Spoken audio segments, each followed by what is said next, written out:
The Iron Game Chalk Talk podcast is brought to you by the following sponsors: EliteForm.com, IgnitionAPG.com, PlayUSA at PLAEUSA.com, and Sorinex Exercise Equipment at Sorinex.com. And now, the Iron Game Chalk Talk podcast. Welcome to Iron Game Chalk Talk with your host, Ron McKeefery. Every time our athletes walk into this weight room, they're going to be pushed to the max. Let's go! Everything you got! On this podcast, hear Coach McKeefery straight talk about training, featuring the top strength and conditioning professionals from around the world. And now, here's your host, Ron McKeefery. Hey guys, welcome back to Iron Game Chalk Talk. I'm your host, Ron McKeefery, and this is episode number 164. Excited to have Skip Cronin with us. I've been trying to get Skip on the show for quite some time. EliteForm, as most of you know, has been a sponsor of the show from pretty much the very beginning. And just a product that, going way back, probably 5 years ago, when I first saw it at the NSCA or the CSCCA National Convention and saw it on the showroom floor there, the vendor hall, exhibit hall, and instant game changer in my mind, and thought the world of it. And when I was at Tennessee, we brought it on and put it in. I think we were maybe the second facility to do so, and just think the world of the company and Skip specifically. And so I wanted to have him on the show. I wanted to talk a little bit about the history of EliteForm. I mean, I think there's a lot to be learned there from the innovation of an idea and tackling a market that's doing things in a traditional way. Wanted to have him on to talk a little bit about just velocity training in general and being able to measure power and things along those lines. And so Skip's he's a wealth of knowledge. He's a great resource. He's a guy that I've leaned on through the years, and you're going to get a ton out of this episode. And so normally I'd recognize our sponsor, but our sponsor for this show is EliteForm. And if you have not checked them out, please do so at one of the conferences. Check it out, to see how they're doing things. They're doing it in a different way that's still, in a lot of ways, pioneering. I mean, people still, most of those products are, at the rack or algorithm based or something along those lines. And although it is algorithm based, it's based on three-dimensional cameras. And again, just haven't even tapped the potential of where we could go with this. And like I said, I just think it's a game changer in a lot of different ways. And so if you're in the market for measuring velocity and power output and things along those lines, I would definitely reach out to EliteForm, talk to them, see what they have to offer. And, products like the paperless system and their strength planner are things that can be done with or without the system. Paperless just released an update where you can change the set rep scheme in app, which hadn't been the case, and now you can. And definitely lots of different technology pieces and products that they have available that are worth checking out. So check out EliteForm. Tell them how much you appreciate them for being a sponsor. Listen to this episode with Skip, and you'll see what I'm talking about with this and being a wealth of knowledge. So sit back and enjoy it. We'll talk to you on the other side. All right, guys, super excited to have a buddy of mine on. Skip Cronin's out with EliteForm. I've been begging him to come on the show for about, 3 years now. And he is finally coming on the show. It's been a little while. Yeah, he's finally coming on, man. So I'm fired up, man. How you been? Good, man. How about you? Good, brother. Good. Hey, let's jump right into it, man. Give us kind of your kind of background story, kind of how you got into working there. Just in strength and conditioning, kind of, and the company and the whole shebang, all at once there. Yeah, sure. It's probably easiest to start talking about the company. Okay. Basically, when I came on board, EliteForm was basically a project that basically our VC, Nebraska Global, was doing with the University of Nebraska. And so we were kind of just trying to build a better Tendo unit, for lack of a better way of putting it. And I just had sort of this weird amalgam of history, qualifications, etc., where I was a former fairly mediocre athlete. We all were. Had started to go back to get a kinesiology degree in school, and then have like a business background where I've done business development, sales, etc. And so it seemed to make sense at the time to come on board and see if we could take EliteForm from project to a company. And so that's kind of how the whole thing started. I think I've been kind of like you just alluded to when you said we all are, was kind of in that boat of always trying to get better, because I certainly am not the genetic 1%. You know what I mean? I'm not a 1%er, but like a 10%er or something. And so that idea of finding every little incremental way to improve is probably the driving force behind a lot of the motivation in terms of EliteForm, and probably just generally how I live. But it certainly was a fascinating idea to come on and see if we can take this kind of one-off thing and then make it apply across kind of all of athletic performance, if you will. Absolutely. What about it? The kinesiologist in you? What about tracking power and velocity and what interests you? Well, it's just if you read, if you go back and read a lot of the early Russian literature and stuff, you start to get in this idea of just objectively using new techniques to make athletes better. And so, I'm an old guy. The salt more than the pepper, right? Shows you that. And it was all about just make the lift, make the weight, and you could have taken you a year to get it up, and everybody was happy. Right. And there's value to that. There's no question. But it's back to those incremental gains. Just the idea is there a better way to do it? I can't go from being 5'8" to 6'5", or I guess 6'6" is sort of the metric that gives you a good chance in the NBA or whatever.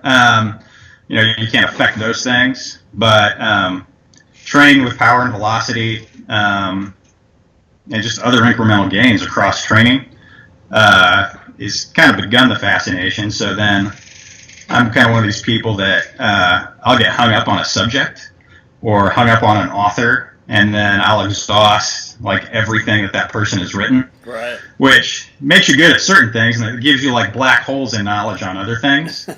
But so I kind of went down that path, and then with EliteForm specifically, when I understood that this is starting out as a better tendo unit, it was the same kind of technique. I don't have a degree, right. But I'm reasonably well read on certain subjects, and so that's what ended up happening specifically with those things. So just with EliteForm, you start to think about things in a little different way, and we think of it kind of in terms of deconstructing basically the formula for power. Right. What do each of those pieces mean, and how can we kind of help bring each to the fore in terms of how you train a guy or gal. So. So that's how we look at that formula and what started that whole effort to productize a project. Absolutely. When we first met, I was at the University of Tennessee, and I think it was at one of the major shows, and NSCA coaches San Antonio. Yeah, I remember it well. Yeah, man, and I walked by and I saw it, and I was like, man, that is a game changer right there, right away. And I would assume you kind of had the same response when you came across, this project as it was in the early stages. Talk a little bit about the technology, with EliteForm. I mean, obviously, it's how does it differ from some of these algorithm-based devices and some of these motion devices, or the Tendo unit per se? How does it differ? Well, I think the biggest difference is because we see the entire lifting area in 3D. Mm-hmm. We see the entire context of the lift. And so, and we can look at the lift in and of itself. We don't have to sort of, extrapolate out what may or may not be happening. Right. based on like basically a single point of data, like whether it's like a tendo on the end of a bar or an accelerometer placed on a certain part of a person or on the bar. We see all of that. And so we really feel like where we're starting is sort of an endpoint for a lot of other options in technology. And so, like when Tendos first hit the scene, I mean, they were just freaking amazing. And it just allowed you to do things you couldn't do before. Right. And so it's not that any of those technologies are bad or subpar. We just have the ability to go farther forward, we feel like, using 3D motion capture. And so, what's funny is you said algorithm-based. A big component of EliteForm is algorithm-based in that, we'll see. I always jokingly call what the camera sees the predator view, like the movie. Yeah. And so, we'll take that predator view and we'll see, okay, what's happening in this scene, and what out of there is a coach going to want to know. Right. So the obvious point to start is we'll see the entire bar, but we'll pick the center point of a bar on like a squat or a front squat and provide that back to a coach. Well, we can get into things like mobility, look at deviations because we see both legs. So, my classic mistake when I was lifting is I collapsed knees left and right, when I squatted. And at half the time it didn't matter if you kind of gave me a kick. Right. Like next rep, it was going back in. And so, but fundamentally being able to measure some of those things has a value. It's just a matter of building the business in parallel with the technology to the point where you can continue to provide those good things back to coaches. So, right. The thing that really stood out to me, and this, it goes all the way back to coming in. I think we were one of the first, right, in Tennessee to put in a device. Yeah, absolutely. You were definitely one of the first people to even to want to sort of bring it in to sort of to your facility, put some guys under the bar and really dive into it. So always appreciated that. No, absolutely, man. Like I said, I think it's a freaking game changer. What you said in there that really stood out to me was like that your starting point is the ending point, and even to some degree what's existing right now is not staying up with the technology. I mean, with the 3D cameras, it's right now it's still just a kind of a two-dimensional image, but you're progressing to being able to go that 360-degree view, right? Absolutely, yeah. With an individual camera, you can see, as counterintuitive as this seems, you can see an athlete from 45 degrees. Mm-hmm. And so, really depending on camera placement, really starts to play into kind of just various things you can provide back. And so it kind of goes back to the challenge of what projects do you work on, and what makes sense, not just going forward, but what makes sense for all the people you currently work with. Right. Because it doesn't really do, like Hootie at Kansas or LJ down at A&M any good if we create some amazing thing technically, like that we win a software award for, and they're like, well, none of my athletes are getting any better with that. Yeah, that's right. So that's the balance. Well, you work with some of the time. You mentioned Hootie or LJ, or Australian Institute of Sport, or on and on and on. I mean, you're working with some of the best coaches out there. What are some of the things that they're doing? Where's the technology going? I mean, obviously, there's versions out there to measure velocity. There's versions out there to measure power. So yes, we have this. We're being able to quantify this and collect this data. Where's it all going? What's the next step? Well, right now, I really think the next step, it's not specifically about us, but it's the fact that people are trying to aggregate different data collection devices, right?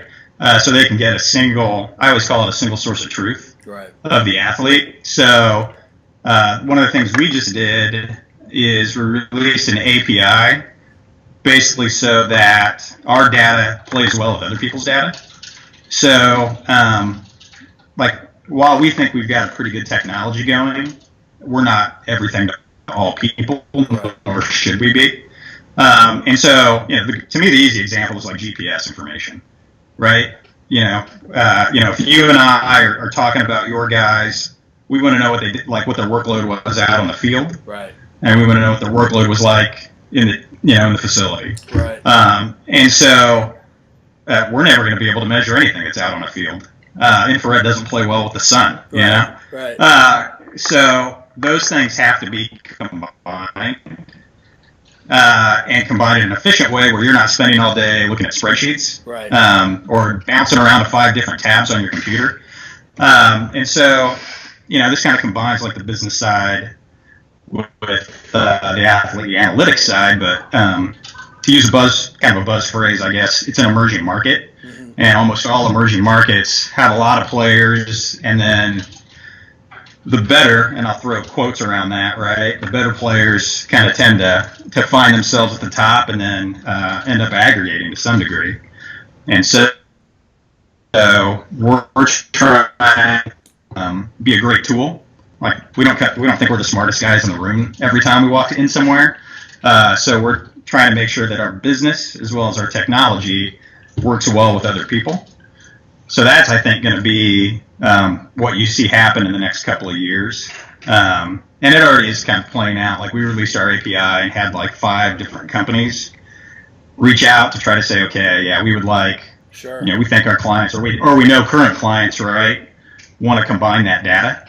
And we don't have an issue with that. Right. We want to make sure that sort of your life as a coach is easiest. And we feel like we take care of our coaches. The rest will take care of itself to some degree. So explain. I know what an API is, but explain an API to everybody. Well, it's kind of in simple terms. Like right now, what happens is everybody takes like 15 spreadsheets and tries to figure it all out. Right. And so what an API does is it basically lets, if you're using an AMS system, right, an athlete management system, it basically like lets that system. Like that. What's that? So like Coach Me Plus or something like that. Right, yeah, Coach Me Plus, Smartabase from the guys at Fusion, EdgePen, there's quite a few. Right. But basically it lets them make a call to our system and pull data just when they need to. And that'll be set up in a variety of ways. Right now what would happen, or a better example is send a spreadsheet to a company, and they would have then put that, kind of into their system, which takes, it's just extra work no one really needs to do. Right. Once you have that API, and then if you have something that happens like a practice runs long, so the data that you wanted to review at 12 o'clock you can't review until 1. Mm-hmm. Instead of having to email into us, ask for that, to be sent yet again, you can just call for it. And so it's really just a fast way of sharing information. That's all it really is. Yeah, kind of like if you have an iPhone and you got an app that, like a MyFitnessPal or something like that, it's going to draw in heart rate data or something like that. It's collecting information. So, no, that's awesome. Exactly. When you're doing, when you jumped into this, obviously you were an athlete, you'd been around coaches, you'd been around, the environment, but you hadn't really been a coach necessarily. How did you, what were some of the mistakes you made with dealing with this population and kind of how you learned from that? I'm probably too quiet. I mean, like at the end of the day. You're an extremely humble guy. That's one of the great things about you. But you're a very smart guy too. So you don't definitely don't need to be quiet. That's for sure. Yeah. So we'd be at a conference, and everyone had, particularly early on, a different idea of how to get guys like you into the booth, right? How to show off the system. And I tend to be a handshake, introduce myself, conversation, right? I do great in small groups. Right. There's probably a reason it took you a while to get me on this show. I'm not a big crowd guy. But, and so kind of putting yourself out there a little bit, right? Because there are, as awesome as the people are that we're around, there's a lot of ego, right? And so, being quiet around kind of type A personalities doesn't always work that well, right? So, there's always parts of people's jobs where they kind of have to grind it, game face it, and just acknowledge that this is not my strong suit. Right. but kind of get off your ass and do it anyway. Yeah, no question. And so a little bit of that is sort of my challenge. So I had a little bit of extra coffee before we started talking just to make sure I was on it. Yeah. So that was probably, in terms of the population and strength and conditioning, that was definitely probably my personal biggest shortcoming. Right. And then probably like from the technology side, it was really just how to talk about it.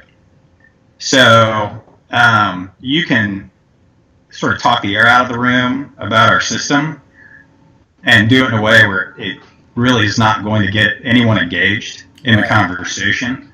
So like things like my comment about predator view and things like that, quick ways to actually describe the system where someone gets it right away. Right. Was probably the next step. So, because I'll joke I'm the translator on a lot of things, but understanding how to do that bit of translation took a while. Yeah, just like coaching, it's not dumbing it down is probably not the right term, but I mean when you're talking with your athletes, you gotta take all this knowledge and you gotta simplify it for right. complex and simplify the complex, and the technology is far beyond, and I think that kind of takes me into my next question. It's kind of far beyond everybody's understanding right now. We don't really, it's a tool, and so how you use that tool is still kind of evolving, and so what's been some of the feedback and some of the things that, I think we have, as coaches, I think we have an obligation to really push the envelope on some of these areas and to give people that provide tools like EliteForm, the practitioner's perspective, and how to use it. And so what have been some of the things that have come about from people having the device in their facility, and where maybe it was an area that you didn't think that the company would necessarily go, but is headed that way because of the practitioner? We really thought that we would need to do more with the cameras in terms of like just feature updates right away than we really needed to. And some of that's probably just because you're talking about a group of, I'll say, technologists, for lack of a better term. Sure. So like literally some of the efficiencies of programming could have been more well thought out, really. Like at the end of the day, I mean, that's also one of the problems of starting with a project, is you're doing it for a very specific group. Right. And it was a great start. There's a buzz kind of term in software where you start with an MVP, which is a minimally viable product. Yep. And we had that, but at the same time, like, we didn't do lifts from the floor. And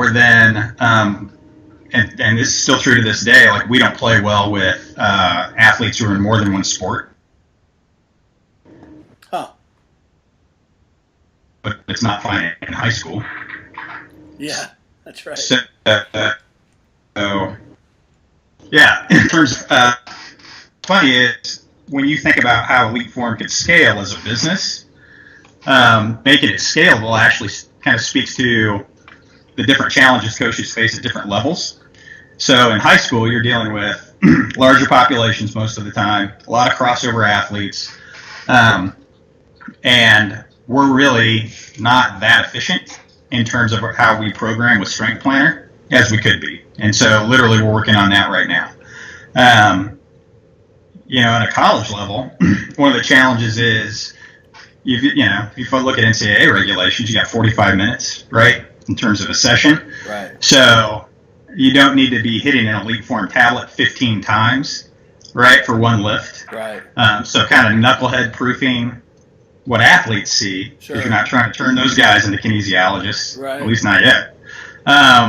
And then have minimal touches, like it needs to happen within the amount of time it takes to change weight, for example, making sure that all goes smoothly.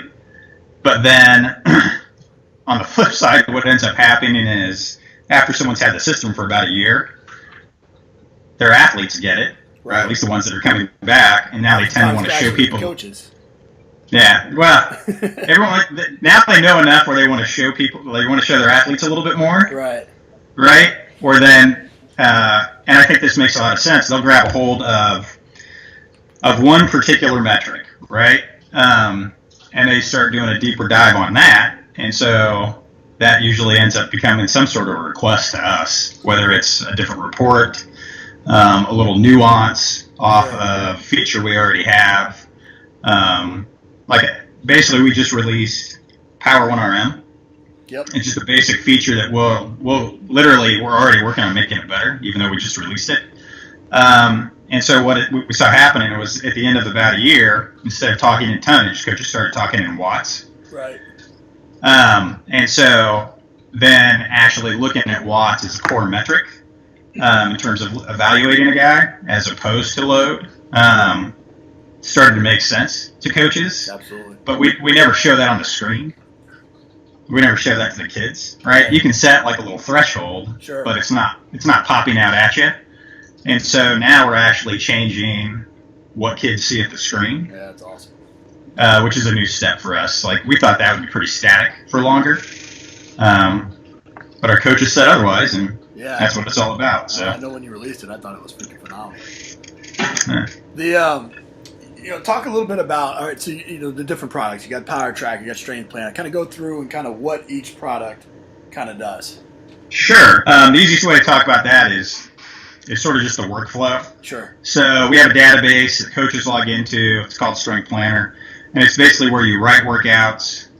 You have profiles of all your athletes, and then you have reports. And so you'll log in, dive into your team, write your programming out, and it basically just makes it available via the internet. Right. And that's the simple way to think of it. So it's via the cloud. And then if you're training me and I step into the room, I just walk up to a tablet, log in, and it pulls down my specific workout. Right. And that can be formatted in a couple of different ways. It's really kind of based on how you want to program, use a coach. For me as the knucklehead, I just step through my workout. Right. And so if you decided that you want to track velocity or power on a jump squat, I hit start set and the cameras fire up. And basically, for me as the knucklehead athlete, I just do my work. Right. We give you real-time feedback. So if there's a wattage number you want me to hit, etc., we'll show that to the athlete in real time. Right. And so, and it's at that point that sort of technology and coaching merges in a way. If you're out on the floor and I'm not popping my hips on a clean, you can point out that, my wattage numbers suck today. Right. But they were good yesterday. It's because I'm being lazy with my hips. Yep. Seen that happen multiple times, where the number becomes a cue, right? And then the fact that number goes up and to an athlete, because I think, and you see these cases where coaches get stuck trying to describe in 15 different ways how a guy needs to move differently, right, to be able to perform the proper technique. But athletes are visual learners. Yep. And so the fact that we can give you a video playback, relate it back to a metric, and at the end of the day, even make guys compete, right? So you just want it more. All plays out when you have like a solid S&C coach right there, to sort of help interpret all of that. And then they'll know the player. We don't. So they'll understand what to say to make that drive happen. And so in all of that, obviously metrics are created, numbers are created, and those go right back into the Sprint Planner system. So then you can record, basically review it later. Right. And see what kind of results you got. So, and just how that plays out over time depends on a lot of things. But that's sort of the end-to-end process. And then kind of within that, I didn't mention it, but we do have the ability to send workouts to a mobile device. So, I mean, back in my day, it was the 3-ring binder. Right. Right. And I know people still send those out, but now that same programming that you did lets a workout show up at the rack also can let you just pull it down on a phone. So you do it once, right, as a coach. And I, as the knucklehead athlete, can just pull it down anywhere. Right. So. Well, that's one of the things that really stood out to me, when I first came across it, was the fact that it was so user-friendly and non-invasive, as a coach. I mean, there's so much technology and so many different products out there now, but you're almost strapping guys up like freaking RoboCop to freaking, Yeah. have them participate in a workout, or you're looking as a coach, you're looking at a tablet in your hand and having it, you're not coaching anymore. And so the great thing about EliteForm is that, outside of just hitting start and stop, or just to start really, that's it. You're done, and everything else is contained within the rack. And so that's what stood out to me.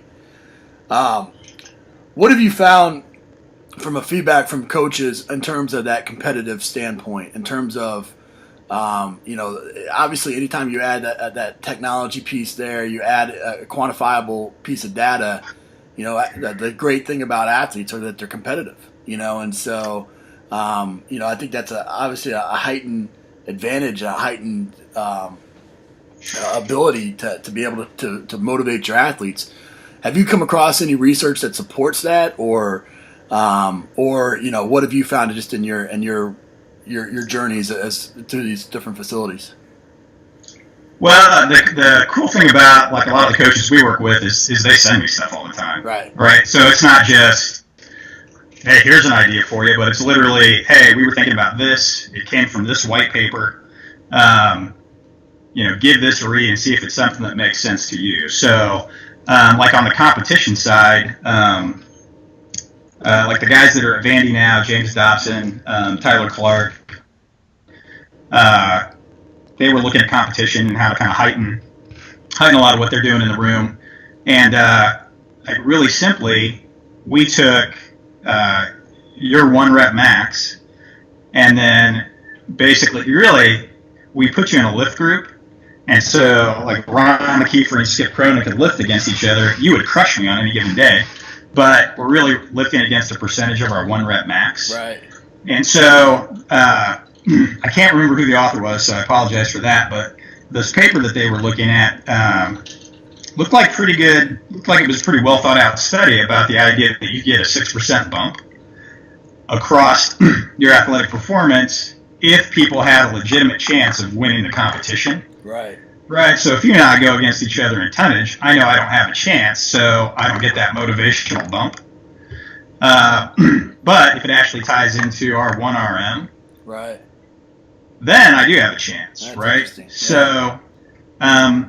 So we, like on the buzzword now about some of this stuff is gamification. Yep.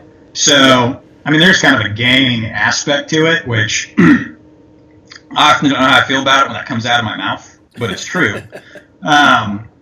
So when you and I are looking, generation right there. Yeah, exactly. When you and I are looking against each other, like literally, we don't even have to be on the same room, and we're catty cornered from each other. If you beat me and we're in the same lift group, it pops up on my screen that you just beat me. Right. And then we can also set it up where if you have, like a lot of people now have big monitors in their rooms, we could push all of it to the monitor. So now it's not just you and me where I'm turning around and looking back and wondering what Ron just did. Right. But the whole room sees it. And so, and this is like, the former athlete in me loves it just as much as the data geek. Sure. We hear some of the greatest smack talk. Oh, yeah. When people are lifting against each other. But then you'll look at the numbers and you will see that bump, So it can play out where you're just trying to get more out of guys. We've also seen the competition stuff work out well. We've gotten a lot of feedback on some tough parts of the season, right, where it's become a bit of a grind. Right. You're not quite close enough to like the end of the season or like March Madness or something like that, where you just need to freshen things up a little bit. Sure. Or sometimes it's right away changing the mindset of a room. I've had that happen too. But the guys just see the numbers, the scores, right? Like literally, I bested you, so I win. So that's how the athletes react. No question. But then, the coach is sitting back like, yes, I've got you. And he'll go back in and look at the gains he got and then start thinking about, okay, when do I want to do this again? That's right. Right. And so it almost can feed into like an undulating periodization scheme. So it gets pretty fun. But so we just take and try to help people understand how they can do those things, and then they'll fit them into their scheme. That's great. And then are great about then kind of saying how it worked out. Yeah, absolutely. Oh, that's awesome, man. Well, hey, but we end the show here. I know you got to get going. We end the show with some resources. So give us the best piece of coaching, business advice you ever received. Well, probably the best piece of, I'll combine the two. Sure. And it literally goes into the weaknesses for me that we talked about earlier. Network. Mm-hmm. So, like, I think the guys that probably watch this get that to some degree. But it's easy. I've got to think it's pretty easy to be a little bit isolated in strength and conditioning at times, right? So you're at your school or with your team. Right. Maybe you don't have the biggest budget, so you got to pick like one conference. Right. To go to. But there are other ways to do that stuff. No question. Twitter, Skype, etc. So like advice. We just hired a guy, and I'm trying to get him up to speed on this industry, kind of like you were talking about. Right. So we just have him literally managing our Twitter account, and as sort of hipster as that may seem, if you look at some of the guys that are posting on Twitter, right. Once you filter out like who's putting valuable stuff up, sure. There's a lot of great resources out there. No question. And so by the time it takes you to like scroll through your Twitter feed, you could have 5 or 6 things that are valuable reads, right? That are going to pertain to exactly what you're doing day to day. So, you don't have to find some weird database of resources or anything like that. It's all right there. And then half the guys, if you reply or send them a direct message, will get right back to you. So it's kind of back to fundamentals. Like, to me, that's kind of a fundamental that people sometimes don't appreciate. Just literally get out there and chat with people. You're going to learn a lot. I couldn't agree with you more. And to be honest with you, even before I started this show, that was my mindset. I kind of stayed in my circle, my bubble, just a handful of people that I interacted with at conferences and things like that. And by doing this show, I mean, not only have I, gone outside of my core group of coaches that I talked to and dealt with other strength coaches, but I've gone around the world and talked to people outside the industry and things along those lines. So I couldn't agree with you more, because it's going to, especially when you talk, we're talking here, and you mentioned, terms like scalability and API, minimum viable product, and white paper, and gamification, and these are all things that are business terms.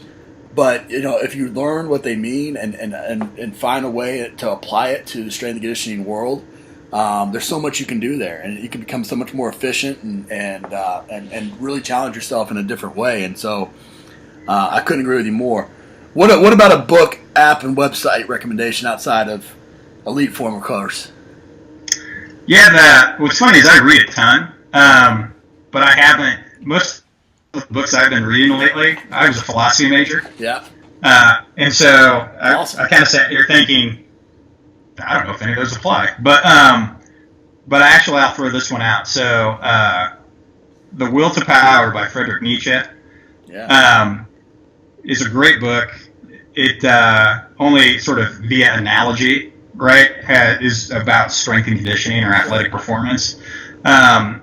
But if you want to talk about sort of that process of improvement and just kind of making yourself better, actually think it's incredibly apt. And so that would, I think, be a pretty good one to check out. Yeah, absolutely. It's also a pretty quick read. Cool. So, and like I read it on the way to Australia again. I think it's like the 3rd time I read it. But it's a good one. In terms of apps, this will sound odd. Like, I literally am a guy who, despite working in technology, has like 5 apps on his phone. And so one that I've been messing around a little bit with, like Fitbit technology, only because the sleep side of athletic performance isn't something that we'll ever address directly at EliteForm, but it is something. I mean, everything you read points to how important that is, which it's kind of one of those things. Coaches have known that forever. Now there's just objective data to confirm it. That's right. But so I literally picked up a Fitbit and monitored my own sleep, and I'm no one to follow. I'm like 6 hours a night. Horrible. But some of the data around that and how you can look at it simply and potentially apply that to athletes, I found kind of interesting. Yeah. And the other, and with that, I look at that app as a way of trying to help improve EliteForm, right? So with all these technologies, we want to sync them up well for coaches, Right. but I also know I can learn a lot potentially that helps us make ourselves better. So yeah, I mean, that would be something I think is worth looking at. It's kind of a cheap, effective way to monitor sleep. Yeah, no, it's great. Any websites you generally check out? Not really. It's kind of that same answer. Like I check out a lot of the stuff that I link to off of Twitter. Like, Right. Again, feel kind of dumb saying it, but there are so many. It's just a pathway. It's just a pathway to get to a lot of other things. So, a coach that we've worked with for a long time that I've become pretty good friends with, like, kind of refuses to get on Twitter. And not only do I think he's missing out, but he has a lot to offer. No question. So, just kind of want to give him a little shove, and say it's not that hard. But Right. So yeah, it's as simple as it is. I'd say Twitter. No, it's what you were talking about earlier. It's a great aggregator, and if you got people that are filtering through that stuff and making it simplified for you, to be able to go in and take out 3 or 4 pieces of data to research and to check out, saves you time and makes you more efficient. I think that's ultimately, as strength coaches, anytime we can get time back, it's a powerful thing. Yeah, if there's one thing you guys don't have, it's time. No question. And so, yeah, how do you make the most of it? So, something that will bring information to you. Well, buddy, this has been fun, man, and it's been a long time coming. And just for everybody, I mean, Skip is the most humble, smart, caring guy that I've come across in the strength community for a long time. And it wasn't because he didn't have a lot to offer. He's not, or anything along those lines. It's really that EliteForm's been with me since the very beginning of the show. And they're such a company that's built on great values, and they've constantly wanted to give back. And I would imagine, I'm putting words in your mouth a little bit, but there's been a little bit of it's like, I don't want to go on the show because I don't want it to be a commercial for EliteForm. But the reality is that, buddy, you guys have a great product. You're a great company. You've been giving back to this community for a long time. And man, I know myself, I've benefited from many, many conversations with you. And I know others have as well, and the community is benefiting by the product. So, man, I really appreciate you coming on and sharing with everybody. I appreciate that, Coach. Thanks for having me on. We're just going to keep trying to do the right things and keep paying attention to your show so we can keep learning as well. Absolutely, bud. Thanks, man. Thank you. That's it for this episode of Iron Game Chalk Talk. Thanks to this week's guest as well as our sponsors for bringing this episode to you for free. Make sure to check out ronmckeefery.com where you can join our mailing list, find the show notes, including all the links and resources mentioned, and information about Coach McKeefery's other products. While you are there, please join Coach McKeefery in the comments section thanking our guest for sharing. If you haven't subscribed to Iron Game Chalk Talk on YouTube or iTunes yet, make sure to do so. Comments, ratings, and reviews are always welcome. Coach McKeefery can be found on Twitter at @RMcKeefery, on Facebook and YouTube at /Ron.McKeefery. That's it for this week. Be sure to check back next week for another great episode of Iron Game Chalk Talk.